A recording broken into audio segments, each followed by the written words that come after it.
तो hi friends नमस्कार मुझे शर्मिष्ठा तो देखिपे मुझे सागुदाना नहीं तो बड़ साइज्र सागुदाना नहीं देखिपे जमीक तो सागुदाना तो एति मु बहुत ही कम नहीं कारण मत एठी सागुदानार कौन मु प्रस्तुत करटा मुझे सहित सेयार करी। सागुदाना को धोईकी भल भाव तार पानी प्रथम तार पानी बाहर करेंगे सेकेंड थर मु पानी देकी भिजवाई छाड़देवी। तो यार पानी आम बाहर करनवा। तो ये देखु मु तार पानी धोईकी बाहर कर नहीं सारापर सेकेंड थर पानी देकी भिजापी छाड़देवी।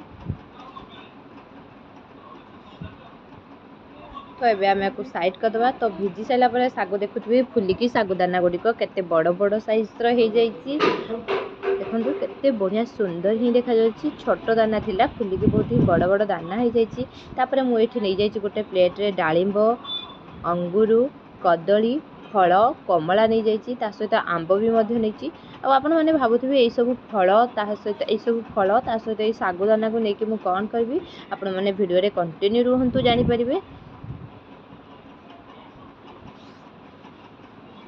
आदि हाँ जदि आप मो भिडियो भल लगे ताल मो चैनल को सब्सक्राइब करेंगे पाखे बेल आइकन प्रेस कर ऑल बटन में सिलेक्ट कर रखु जहाँद्वारा कि जितेबाला मुझे नुआ नुआ भिडियो अपलोड करी तार नोटिफिकेशन सर्वप्रथम आपण पाखु जीव जहाँद्वारा कि आप मो भिडियो देखिपारे।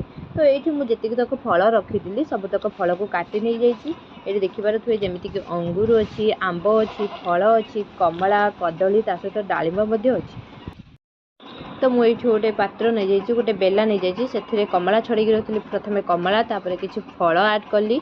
तो फल आड कर सारापर ये मुझे काटिक रखी अंगूर गुड़ी आड कली एवं से आंब काटिक नहीं जाइए आंब एवं गोटे बाउल कदली काटिक रखी नहीं गली एवं से डालिंब आड कली। तो डालिंब आड कर सारापर लास्ट को मुझे आड करुँच सागु जो सागु मु भिजई थी तो मुझे सागु आड करदेली।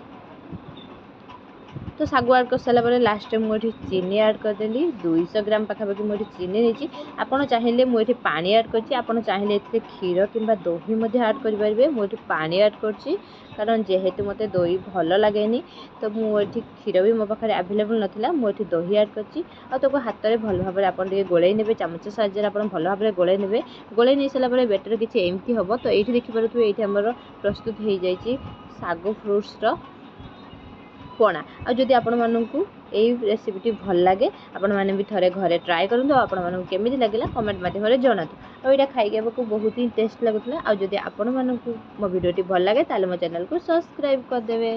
रही नमस्कार जय जगन्नाथ।